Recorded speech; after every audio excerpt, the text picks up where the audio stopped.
So we'll start with the definition of disaster. Well, what are disasters? They're all those bad things that happen. They're hurricanes, tornadoes, storms, flood, high water, earthquakes, pandemics. We've all lived through the pandemic. We can pat ourselves on the back on that one. We made it through.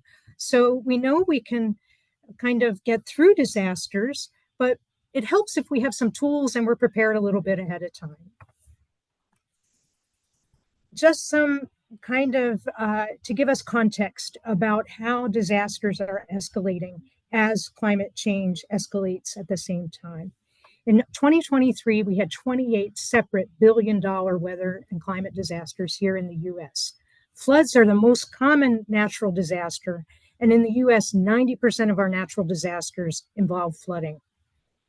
That makes sense. So much of these weather events have water as part of their components.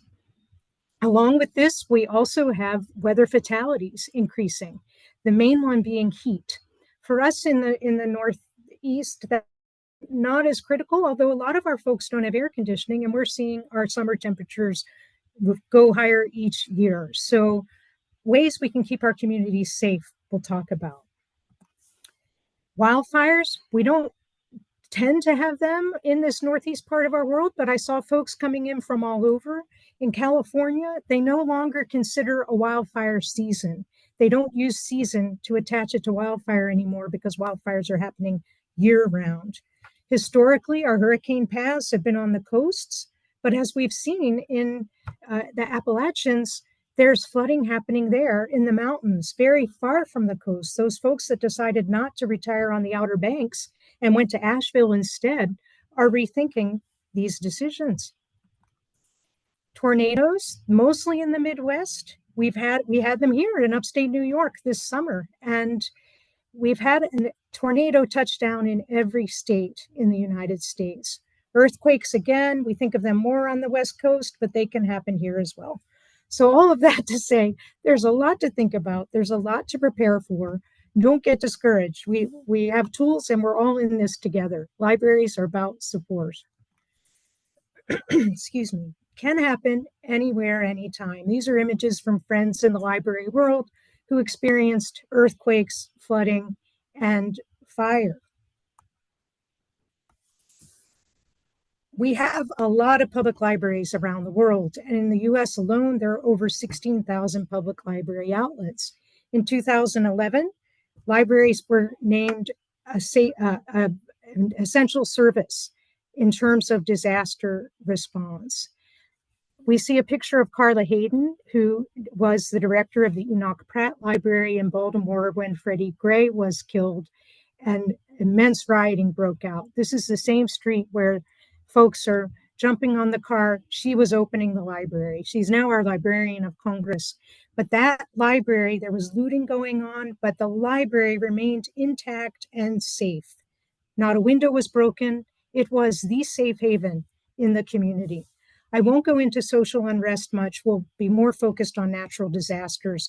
But as Meg said, this is just the beginning of a conversation around disasters. Usually I have a whole semester to cover this. Now I have an hour. So we already, as libraries, are the information nexus. We are the folks who do community planning. We are the folks who gather data. We serve as training locales. First responders can come in for training at the library, and we can help with response efforts. This is a library on the Outer Banks of North Carolina, and their book drop has been turned into a canned goods repository because they've decided that's more important in their hurricane-prone part of the world. As Meg promised, I'm going to cover the 6 phases of disaster response. Phase 1 is pre-disaster, and then I will talk about these in the context of the Sydney flood that we experienced. We might all be in the pre-disaster today. Might be why you're attending this workshop. This can often be characterized by uncertainty, anxiety. It can be minutes if the disaster or the threat is a bomb or an active shooter, or it can last many months, like hurricane seasons, or throughout the year, as we see with wildfires now. The levels of warning will differ. An earthquake or a shooting might have very, very little warning. And these sudden evokes can evoke a sense of inability to protect yourself, to take care of the library. There's a general lack of security. Folks might be afraid of the future. But disasters that afford some warning also can cause self-blame or guilt if you didn't prepare for it, or you weren't ready for that hurricane that you knew was coming, or the blizzard that was predicted to come. So, guilt around all of it possibly, but we'll let go of that. We'll think about being prepared. The second phase is the impact phase. This is when the hurricane hits. This is usually the shortest, but as we've seen in Western North Carolina, it can last for quite some days. Reactions in this time can be really a wide range. And of course, it's dependent on the disaster type, but folks will be reacting in different ways to this. There can be confusion, disbelief. Folks are focused on protection, self-preservation. This is the scary time. The third phase is called the heroic phase, and this is the immediate aftermath. This is when you start cleaning up. There's a heightened sense of community, increased altruism, high adrenaline levels. Folks are coming in to help. Keep in mind, if you are operating with that high adrenaline level, your judgment might not be what it usually is. So just keep that in mind in terms of the reactivity phase in this heroic time. This also occurs over a relatively short period. The fourth phase, or the Disaster Technical Assistance Center's word for it, is the honeymoon phase. I call this relief is working. This commonly lasts a few weeks. This also is optimistic. People are coming in, people are bonding. We've been hearing news reports of folks helping each other out. This is a common thing that happens in disasters. It can bring communities together.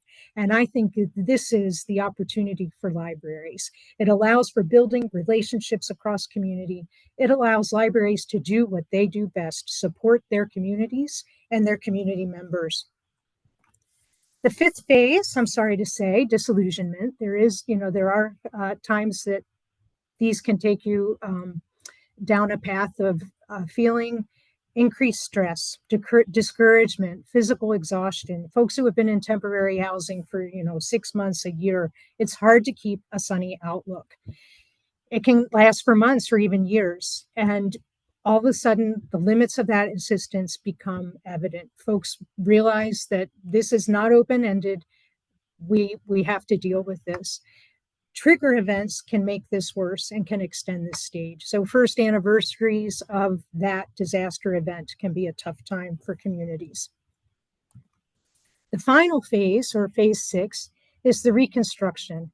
And this can last for years. And this is adjusting to a new normal. This is feeling recovery and finding the new way forward after you've made it through the other 5 phases.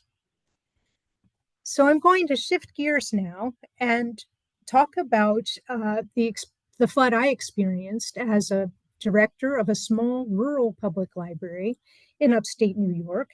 You can see Sydney is here, nestled between the Finger Lakes and the Catskills. We're in the southern tier. At that point, the library was chartered to serve 8,088 people. We're a school district library, so we had a very sound budget. Our budget was close to $500,000 at that point. And you can see on the right side, here's the library and the parking lot behind the library and the cemetery. There was a pioneer cemetery here. This is a bridge over, this is Main Street, and the bridge goes over the Susquehanna River here. And this is River Street. The next slide I'll show you is taken from about here on Main Street, looking down toward the bridge. The Susquehanna River at that point crested 14 feet above flood stage, and during the flood, and then it crested 27 feet above the normal. So this is looking down Main Street toward that bridge. And I've circled here, if you can make it out, the National Guard. They were evacuating people in rubber rafts from Main Street homes and businesses. And then this is looking down River Street the other way. We made it to the library. Here I am with the board president, and he's in his waiter boots. And we're getting ready to kind of assess and see what's going on in the library. You can see the library's up on a bit of a knoll. So as we look down River Street here, there's water. It was just totally inundated. One of our staff members lived on River Street a few blocks down, and her house was devastated. And then this is looking across the bridge, and you can see water has breached. But the library was up on a bit of a knoll, which meant the upstairs part of the library was not affected, thankfully, but the basement was. So this is what it looked like in the parking lot and the cemetery. And you can see there's no differentiation between the riverbank and the cemetery. This is how the water just broke its banks and was pretty high. So this happened because there was this convergence of the stalled jet stream and heavy rain and very saturated ground. This was a really unusual event when it happened. Now we're hearing about these events all the time. At that time, it was the worst in our region since 1979. As I mentioned, the water level was really high. This is a rural part of the world, so 16 fatalities and $1 billion in damage was really way out there. I think I've been talking about disasters and how we need bigger words to describe them. Unprecedented doesn't work anymore. We need something bigger than unprecedented, because each new disaster kind of gives us other ways of thinking. So this is what the basement looked like. It filled up with water. At its crest, I think it was over 6 feet. And the picture on the right is looking down the steps. And that was a room where we had books for the 4th of July book sale, which was the following weekend. So we had more books than we ever had in that room, I think, ready for our book sale, but we hadn't moved them upstairs yet. So that wasn't a financial loss per se. We sold them for, $1 a book. I think paperbacks were 25 cents. So, but getting those wet, awful, heavy books out of there was not an easy chore. As you look down here, there was a meeting room through this door, and through this door is the staff lounge. And then the book sale room would have been over here. There was also a few other rooms down there, which I'll get to. So this was that meeting room, and you can see we have cupboards where we stored all of our paper for our printing and photocopiers. There was some office space down there.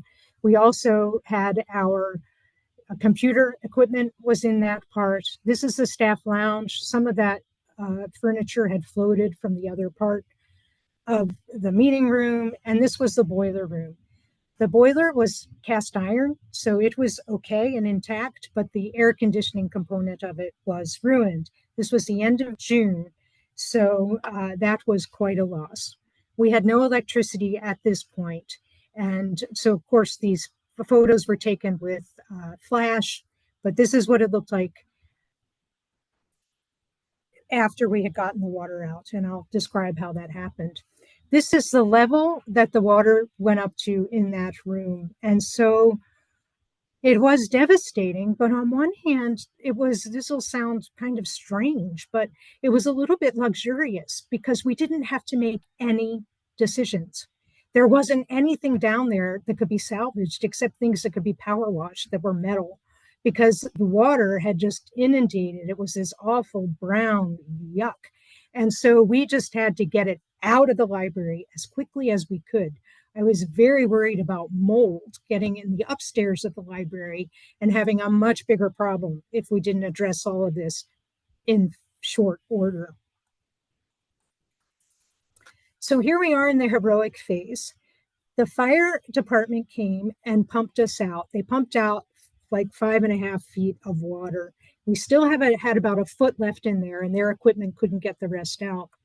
We tried to get a pump and a generator. There was within 100, maybe 200 mile radius, there were none to be had because this was a a widespread kind of disaster occurrence. So we borrowed a pump from a neighbor, and here we are pumping through the staff lounge window and getting out that last foot of water that the fire department couldn't help with.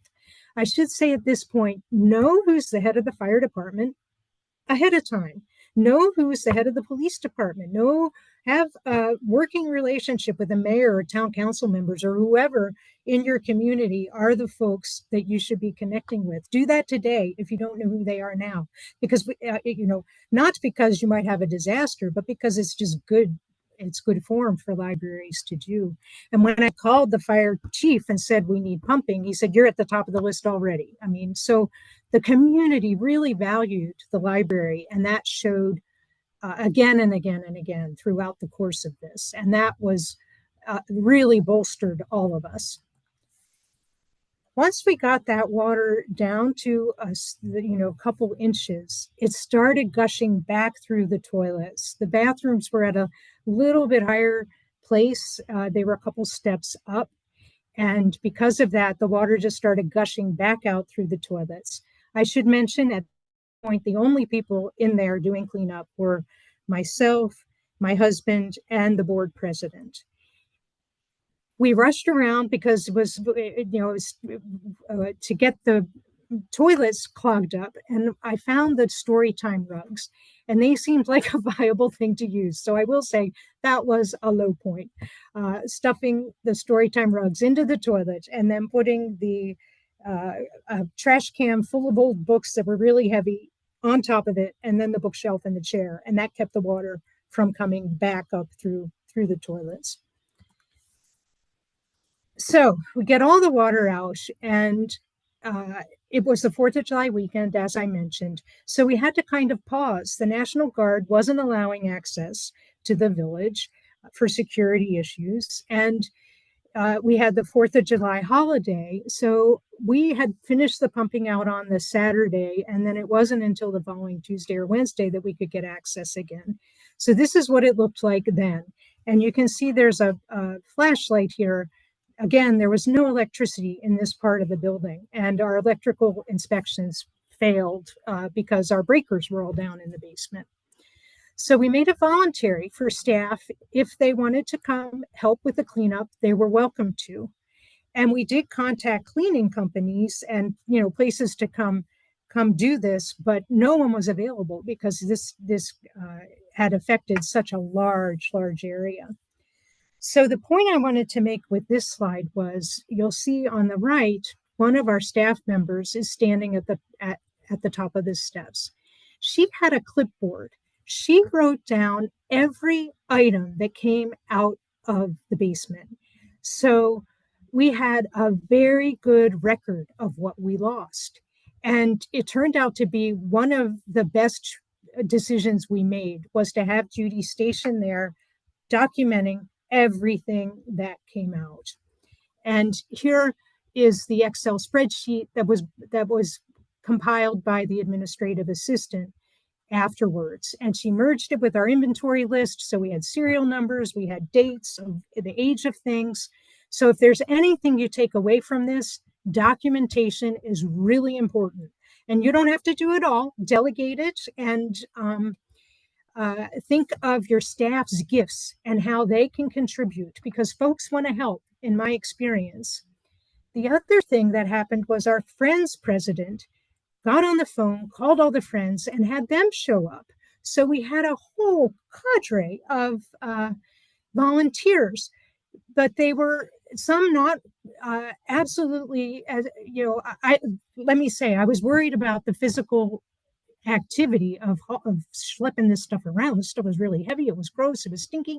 And of course, we had gloves and masks for everyone who wanted it. And we took all the garbage cans from the whole library and we created a chain. So we had people staged on the steps. So they only had to move a wastebasket full of books up one step.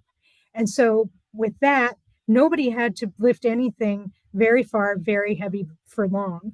And we rotated people in and out. And it ended up that we were able to clean out that library within a day and a half. We ordered the dumpster from the folks who did our trash for us. And again, we were on good terms with them. And we were at the top of the list for dumpsters, and they were hard to come by. They took it, emptied it, and then brought another one. And you can see here, there's folks power washing. So while we were bringing things out, we were putting things that we thought might be able to be salvaged in different piles. And the village itself did some pickup. So some things went to the village pickup after the first dumpster was filled. Down here in the bottom corner is one of our volunteers, and this gentleman is cutting up the carpet at the end of the day, this awful soaked carpet. And you can see he's been at it all day. He ended up becoming one of our board members after this experience. He was so jazzed by the community spirit coming together. So I could talk a lot about all of the things we learned, and we'll get to that. But with giving nod to time, the next phase was the phase 4, the honeymoon phase, as DTEC says. And this was really amazing to me. We got support from all over the country. I remember the day I opened up a letter from a gentleman in California with a check, and his employer had matched his donation, and his wife had as well. Well, it turns out they grew up in Sydney, and when they were in high school, they studied together at the library, and they felt very warmly about the library. New York Library Association came. That's Michael Borges, who was the president at that time, and presented the board president with $1,000 check. New York State, Broome County Library Foundation. Some of these things I had to apply for, and they were grants, but even again, delegate. If you don't have the bandwidth and you're dealing with electrical inspections, have a staff member, have a board member, have someone apply for these monies that become available during disaster assistance time. Our state senator gave us $10,000. We used that to repair the elevator, and then we put a Reed poster of him in the elevator. As I mentioned, thousands of dollars came in from all over. We were able to establish a repair reserve fund. We also had support from FEMA. We received monies for debris removal and building repairs and building contents, because we had that beautiful Excel spreadsheet and could tell that everything we had lost. And then they gave us funding for mitigation as well. Of course, these checks came after the fact. So keep that in mind. Because we had a healthy budget, we were able to take care of these things as they happened. We were in a very fortunate spot. And the fact that it didn't affect the upstairs operating part of the library, other than we didn't have electricity and air conditioning for some time. But that's in terms of the collection and having to safeguard that was not a consideration or an issue. So I feel like we went through something that was amazing, but also could have been so much worse. And we get reminders of that every day. So the disillusionment, FEMA was great. They were very supportive. They set up meetings in the library. In July, all of us applied, all of us in the region, meaning nonprofits and businesses, applied for FEMA assistance. But some of the things that happened at the very beginning, at our first meeting, they said there's no mitigation recommended because this was a once in a 450-year flood. Well, it turns out it wasn't. 5 years later, there was another flood, but that's a story for another time. Sorry for the sirens. This must be a disaster presentation. So FEMA did recommend we move first they said no mitigation, then they came back with new recommendations. And the reason I say this was disillusionment was because we would have done that when we were reconstructing if we had thought of it, and we probably should have. But so anyway, we did end up moving the computer lines upstairs, the electrical boxes. We had one room that was oil tanks. They have since been taken out, but we did figure out a way to secure them.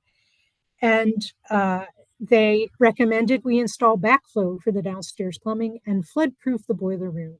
So I talked to the village engineer. I talked to 3 different contractors who said, that doesn't make sense. You can't flood-proof a boiler room. If you do that, the walls will smash in. And they also said backflow wasn't really warranted. It would be too difficult to do. Well, 5 years later, they did figure out how to do the backflow. So we learned from that experience. We did end up giving back some of the funding for mitigation because we couldn't complete the floodproofing and the backflow. So what did we learn? Phase 6, the reconstruction phase. Clear communication.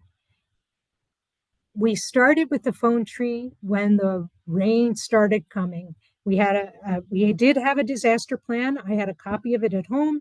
We had our phone tree where each person called a person and then went down the line. And at this point, it was before cell phones. It was before texting.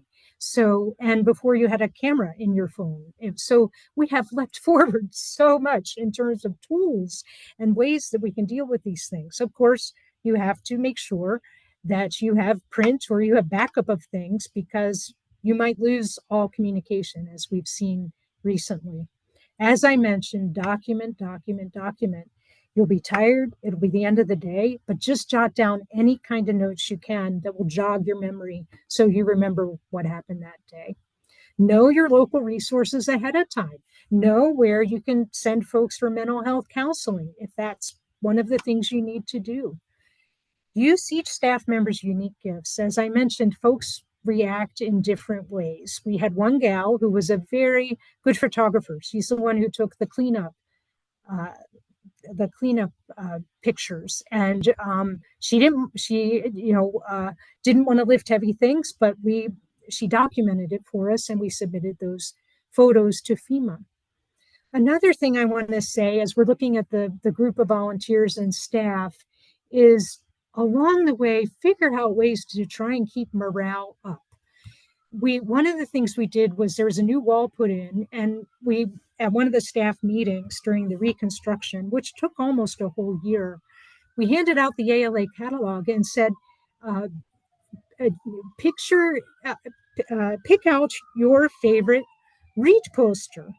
And then we did READ posters of the staff member next to their favorite READ posters. So things like that just kept the ball rolling. Everybody voted on what kind of floor, what kind of paint, what color paint. And we brainstormed about what were the things that you can move upstairs quickly if you have to, what can fit in the elevator, what is light enough to take up the steps if need be, those kinds of things. We're all wearing t-shirts that another staff member designed, and on the back of them is a gal on a canoe floating through the stacks. So the Friends paid for those t-shirts for anyone who was involved in the flood. The other things we learned were be persistent and be vigilant. FEMA, we submitted 4 work projects, as they were called then, and in November, we hadn't heard anything. And we started calling every week, starting, in September, and said, what can we do? How do we move this forward? And by November, I started to get impatient, and I went over to the village office, the mayor's office. That's where they were ensconced by then. And I found out that our application was being held up because we had not filled out a small business loan application. We didn't want a small business loan application, but it turns out that form had to be in the packet for it to move forward. And I explained we didn't want a loan. What do we do if we get the loan? They said, you won't get the loan, but you need to have the form in. So I went back to the library, filled it out, and went back. And then our application moved forward. A few years ago, one of my students shared that they went through the same thing. I don't know if it's been updated, but I see that as a mechanism in the bigger bureaucracy that's difficult for folks going through this. The other point I'd like to make is to read contracts thoroughly. We had ServPro come and do the cleanup, and there was a lot of pressure to find folks because everyone needed cleanup. And I remember standing in the parking lot, leaning on the hood of my car, reading the contract that I was signing to pay $20,000 to have the basement cleaned after we had, gotten all the stuff out. And it was a $10,000 deposit and then $10,000 on completion. And they there was a clause in it that said the job will not be considered complete unless the customer is satisfied. And I took heart in that, and I thought, okay, I can go ahead and sign this and use taxpayer money for this cleanup. Well, it took 3 rounds till the customer was satisfied, and ServPro was not happy with me, but they did finally clean it to a standard that I felt made it accessible for the public again. Write thank you notes. This sounds old fashioned, but it really helps. And there's research that shows gratitude can promote well being. Get ready for the long haul. As I mentioned, it's almost a year. And along the way, celebrate the successes, no matter how small they are. I think at one staff meeting, we had toasted our coffee and juice to new doors in the basement. Whatever it takes, try and keep staff morale humming along. As I mentioned, the disaster plan was really great, but there are things that you don't know in a disaster plan. Like, what do you do when the toilets start spewing foul water?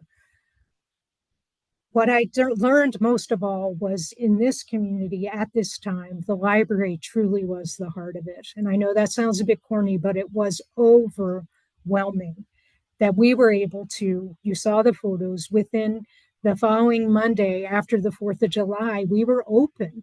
We had extension cords running. The basement wasn't open for almost a year, but we were up and running, and folks could have FEMA meetings there. They could fill out their insurance forms. There was internet access.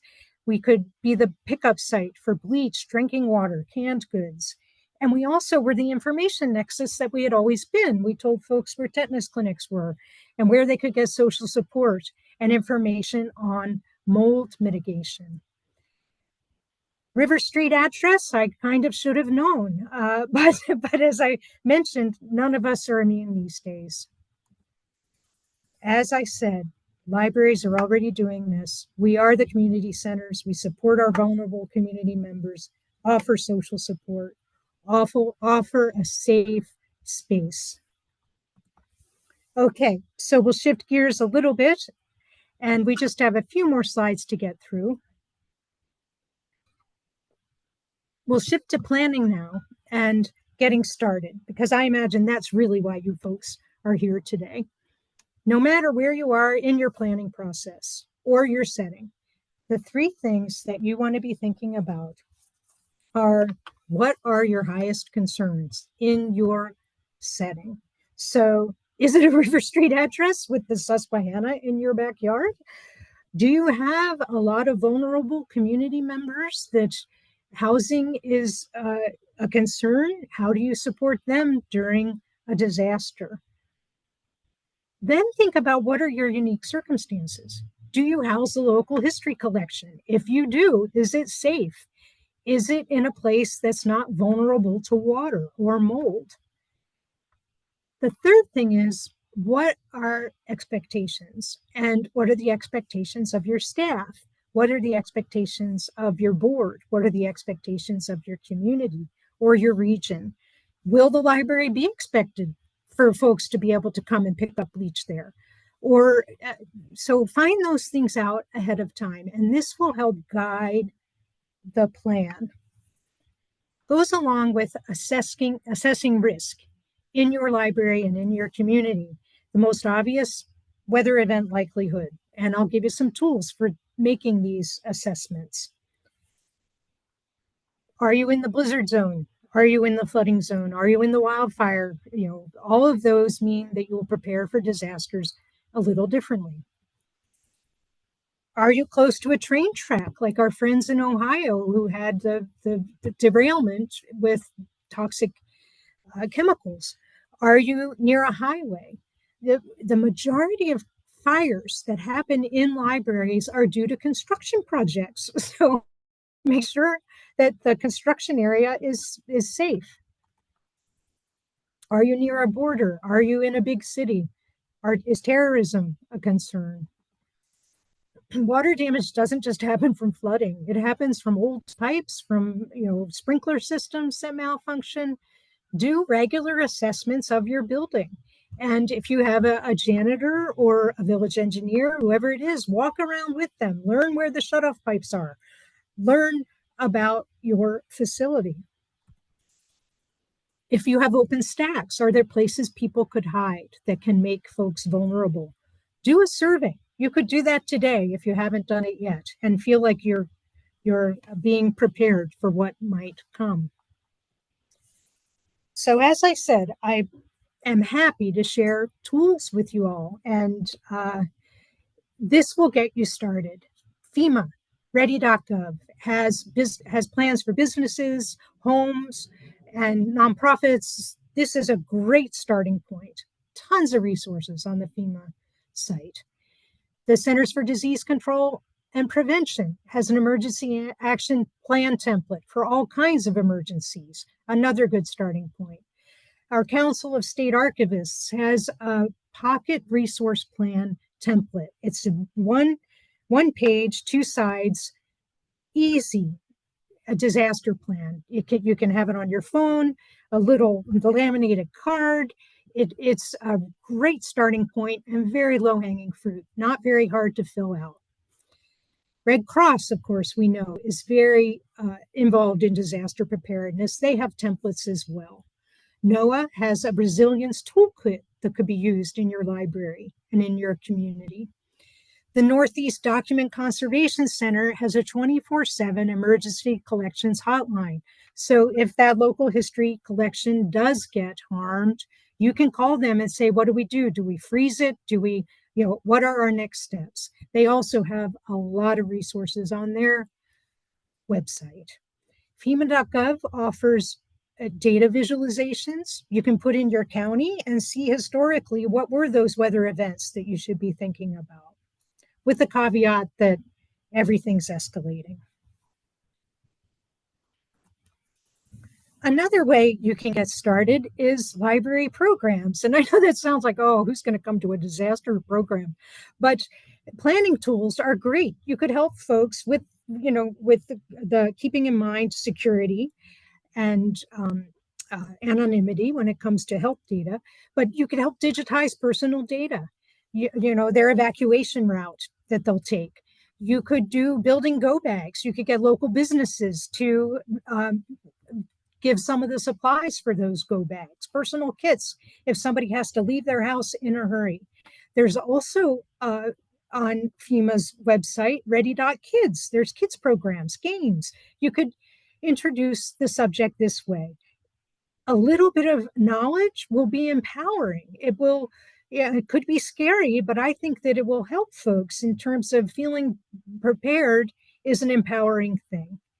You could start with a program on, do you know your risk? Do you know your flood risk? And FEMA has a great tool for homeowners, renters, or business owners. That should cover most of the folks in your community. As I said, it's not just a motto. Be prepared really helps. It really helps. So you start with assessing your risks, you make a plan, and be part of that solution. This is what librarians do. The photo shows folks in California who have goats that eat the flammable weeds around the Reagan Library, and it really helps with the keeping down the wildfire from getting to the building. Other animal considerations, the photo on the left was sent to me by my sister-in-law who lives in Colorado, and this is her library. And I love librarians. They're so practical. They just put on their website, the library is closed until the moose wakes up. This moose decided to take a nap in the entryway of the library. On the right-hand side, hopefully you will never need this knowledge, but if you do, there are beagles out there that can sniff out bed bugs in collections. And this is a concern for some folks. So ahead of time, there are these wonderful animals out there that can help us out. With that, I will stop sharing my screen. As I said, feel free to contact me.